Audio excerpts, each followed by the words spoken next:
A paz do Senhor, meus irmãos. A leitura diária de sexta-feira, 8 de julho de 2022, tem como título: A graça de Deus é oferecida a todos. O texto bíblico se encontra hoje em duas passagens. A primeira se encontra na primeira carta de Paulo a Timóteo, capítulo 2, versículo 5, que diz assim: Porque há um só Deus e um só mediador entre Deus e os homens, Jesus Cristo, homem.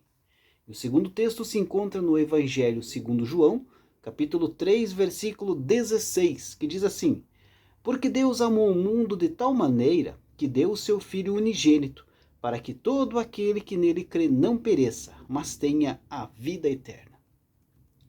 Queridos, assim como Deus é justo, da mesma forma ele é amor. Isso é denominado pelos teólogos como a doutrina do duplo amor de Deus. O amor de Deus à justiça e o amor de Deus à humanidade. Se por um lado a justiça divina exige aí a punição do pecado, por outro lado o amor de Deus pela humanidade levou a prover a cruz como um meio aí de justificação. Em Cristo Jesus, portanto, Deus aí manifesta o seu grande amor pela humanidade e vê nele sua justiça satisfeita.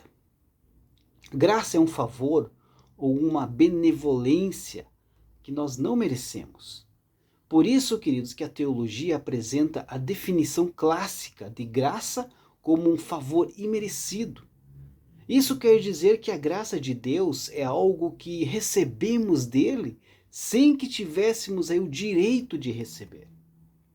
Quando falamos sobre o que é graça e o seu significado bíblico, geralmente nós temos aí em mente a salvação. A Bíblia ensina a salvação pela graça mediante a fé.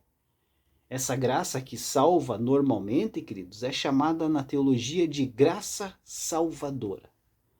Mas o favor de Deus para com os homens também pode ser visto em outras instâncias, e não somente nas questões da salvação.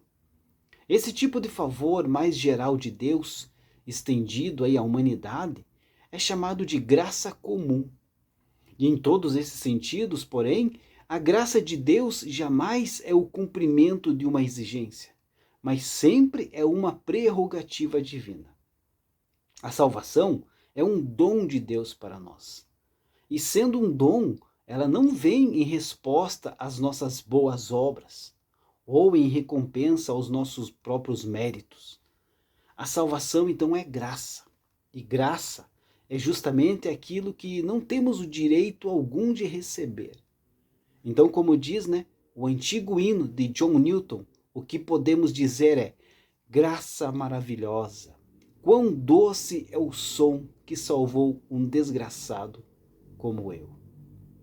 Deus abençoe a sua vida e uma ótima sexta-feira a todos.